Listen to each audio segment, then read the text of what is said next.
vou trazer aqui uma mensagem muito sobre o que nós devemos fazer, sabe? A gente viu boas iniciativas aqui, oriundas do Executivo, boas iniciativas oriundas do Legislativo. E tudo isso, ou quase tudo, em termos de boas iniciativas no combate ao crime, param, e sempre param, numa legislação, parte dela plasmada na nossa Constituição, que facilita a vida do crime. Temos aqui muitos agentes de segurança aqui, policiais municipais, e quantas vezes eles não saíram às ruas, se colocaram numa posição de risco para a própria vida enfrentando o crime, e ao deter um vagabundo, um criminoso, descobrem que ele sai da delegacia horas depois, ou dias depois, sendo que muitos deles contam com assessoria jurídica do primeiro comando da capital, em São Paulo, no Rio de Janeiro do Comando Vermelho, contam com ONGs e até setores da própria imprensa que apoiam, estão de olho para ver se houve algum tipo de violação. E eu não estou aqui com um discurso estilo, só vamos matar esses vagabundos. Não, não, a gente vive num Estado democrático de direito. Mas o nosso Estado democrático é de direito ou ele é parcialmente de direito, fazendo com que a sua vida, ou a vida de todos nós, seja impedida de ser executada na sua plenitude, porque nós somos, na prática, os presos nessa situação. Os nossos agentes de segurança prendem os bandidos são soltos, e o cidadão fica devidamente preso. E como preso? Se você for olhar, se você mora numa casa, sua casa tem muro ou tem grade? Todos aqui. Se você mora num prédio, provavelmente tem um segurança, uma pessoa que vai brecar a entrada de pessoas, porque o seu prédio provavelmente também tem muro e também tem grade. A sua casa provavelmente vai ter, se você mora numa residência, grades nas janelas. E as portas têm que ser minimamente reforçadas. Se você sai de carro, seu carro vai ter um insufilme. Não blindado, porque não somos ricos aqui, mas você, no mínimo, quer que o bandido não veja a bolsa ou o celular. Se você anda com o celular na rua, você tem que esconder ele, porque ele pode ser roubado. Se você olhar e prestar atenção, boa parte do seu dia é determinado pela falta de segurança pública. Boa parte do dia a dia de qualquer pessoa absolutamente comum é determinado por isso. E a gente no Brasil, como a gente tem uma grande capacidade de adaptação, o brasileiro é muito adaptável, a gente se adapta e dá risada disso. Tem algumas pessoas que compram o famoso celular do bandido. Quem aqui não tem guarda um celular velho, se vai ser assaltado, você dá o celular velho para o bandido. Isso se tornou recorrente e a gente naturaliza, porque na ânsia de tentar, talvez, viver uma vida normal, a gente cria simulações de mundo real e vai se adaptando. Ora, eu não quero me adaptar a isso. Quando alguma pessoa vai embora do Brasil, ou vai e visita um país de primeiro, ou visita um país de terceiro mundo como a Argentina, fica chocado, nossa, Buenos Aires a vida é normal. Sim, porque você é tratado como um animal aqui. Você é tratado como um animal acuado. E todas as vezes que a gente vê campanhas de enfrentamento ao crime na imprensa, a palavra que vem é paz. A palavra é sempre paz. Quem lembra da campanha Sou da Paz, 1997? Pombinha, Sou da Paz, vamos desarmar a população. E eu não sou um dos que acha que armar a população vai resolver isso, tá? Não sou, ainda que eu seja favorável ao direito do porte e tal. O ponto é, nós tratamos a questão que é uma guerra sob o prisma de alguém que está buscando paz. E as pessoas que querem guerra conosco, as pessoas que fazem com que todos nós vivamos cercados por trás de grades, aceitamos uma situação de paz. Não, eu quero pacificação. Pois bem, eu acho que a chave dessa discussão de hoje é, cansamos de buscar a paz.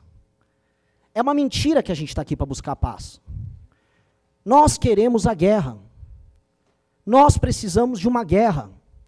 Nós precisamos prender e matar os líderes das facções criminosas que fazem que nós sejamos eternas vítimas. E às vezes falar isso soa absurdo, eu peço desculpa para as autoridades por falar isso aqui. Mas nós precisamos prender e matar as lideranças do crime organizado. Chega assim, nós perdemos vidas de policiais, e é uma coisa muito esquizofrênica, né? O Estado brasileiro paga as forças de segurança, e ao mesmo tempo paga eventos que cantores e heróis para a juventude cantam músicas tecendo loas a quem mata policiais e forças de segurança. Eventos públicos. Isso acontece em todo o Brasil, e por isso os vereadores aqui presentes, que protocolaram pela Antiruan, sabem e estão presentes, alguns rodaram o Brasil inteiro para estar presente aqui. Porque isso acontece o tempo todo.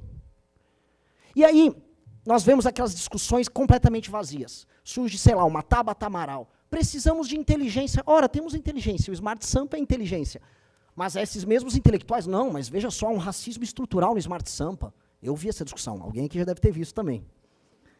Não, precisamos agora falar da recuperação deles. Não. Antes de recuperar, eu quero punir. E é tão libertador a gente falar o que precisa ser feito. Nós precisamos punir, nós precisamos derrotar, e nós precisamos retirar os espaços de poder que esses grupos têm. E prestem atenção. É guerra, certo? Se é guerra, nós temos um inimigo. E chega de fingir que o crime organizado não é nosso inimigo. Se é guerra, nós temos um exército, nós temos figuras presentes aqui capazes de enfrentar uma guerra. Mas do que adianta a gente ter uma legislação em que a gente prende e eles são soltos? Mais do que soltos, a gente prende, eles formam uma ONG, vão para Brasília com essa ONG, se reúnem com ministros, se reúnem com deputados, fazem um lobby, produzem um filme, colocam um filme na Netflix, colocam os cantores para cantar para vocês e fazem o que vocês aceitem diariamente, que a sua situação é viver por trás de uma grade segurando um celular com medo de ser roubado, como aquele ciclista que foi tomar um tiro no meio da barriga por causa de 2 bandidos, eles próprios vinculados ao primeiro comando da capital. A gente não vai naturalizar isso, a gente tem que falar, é guerra. E é guerra, e da presidência da República, aos governos estaduais, aos governos municipais, a gente tem que parar de fingir que não é uma guerra. Porque os nossos adversários, os nossos inimigos, acham que é uma guerra.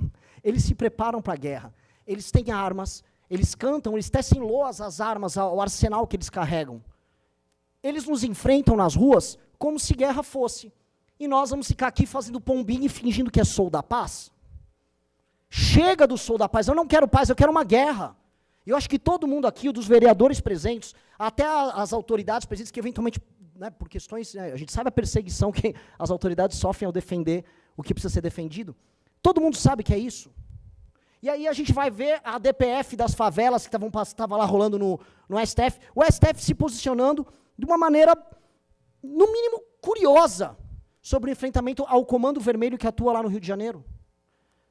E a gente fica pasmo, olhando, tomando medidas paliativas. Nós temos que ter um direcionamento e um caminho. E eu acho que esse caminho da frente, a Amanda está trazendo aqui inúmeras propostas, mas nós como cidadãos, nós como parte da sociedade civil, temos que ter um caminho. Aquele que não tem caminho não sabe para onde vai. Nós precisamos alterar as leis que estão na Constituição que impedem a gente de ter prisões muito duras. O bandido tem que ter muito medo. O cara tem que ter mais medo. O cara tem que ser dissuadido antes de cometer o crime. E ele tem que ter muito mais medo de sair à rua para cometer o crime do que você para andar com um celular velho. Um celular, uma porcaria de um celular, que você paga uma fortuna com impostos caríssimos, para ficar com medo de andar ali na rua, achando que você está ostentando, tendo a porcaria de um aparelho feito na China que ninguém liga, porque o mundo inteiro tem esse aparelho, e você acha que ele é um objeto de desejo, simplesmente que tem um cara, um criminoso, querendo tomar ele de você. E aí pedem para você ficar em paz, buscar a paz, falar como nós vamos recuperar. Eu não quero me preocupar em recuperar ninguém agora. Enquanto tiver alguém solto de uma facção, enquanto uma facção controlar 1 centímetro de território no Brasil, significa que nós estamos perdendo essa guerra.